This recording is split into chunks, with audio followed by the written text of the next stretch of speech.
श्रीमद्भागवतं पञ्चमस्कन्धः अद चतुर्दशोऽध्यायः 39 श्लोकः।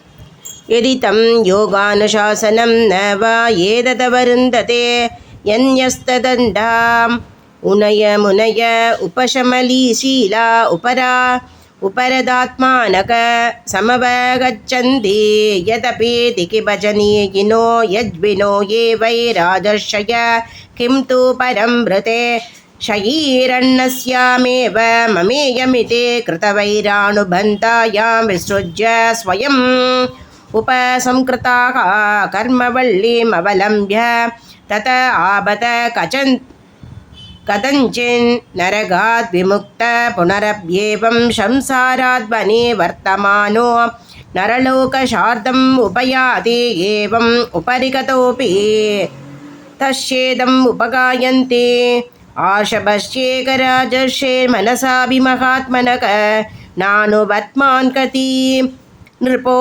मक्षिकेव हरुत्मतः यो दुस्त्यजान्तारशुधान् सुकृत्राजं कृतिस्पृशक जगौ युवैव मलवत् उत्तमश्लोकलालशक यो दुस्त्यजान् क्षितिसुदस्व जनार्तदारान् प्राद्यां श्रियं सुरवरे सतयावलोकां नैचन्द्रुभस्तदुतिचं मकतामदुत्विट शेवानुरक्तमनसामभोभिबल्कुगो यज्ञागधर्मपदये विधिनैपुणाय योगाय साङ्ख्यशिरसे प्रकृतिस्वराय नारायणाय हरये नमयुद्यदारं हास्यन् मृगत्वमबीय समुदाजहार यतं भागवत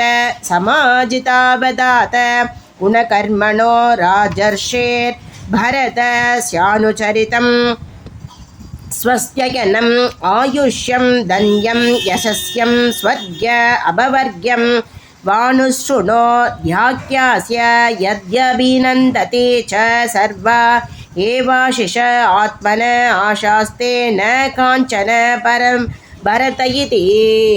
इति श्रीमद्भागवतमहापुराणे पञ्चमस्कन्धे भरतो उपाख्याने भारोक्षविवरणं नाम चतुर्दशोऽध्यायः। श्रीहरये नमः श्रीहरये नमः श्रीहरये नमः। गोपिका जीवनस्मरणं गोविन्द गोविन्द। सद्गुरुनाथ महाराज की जय।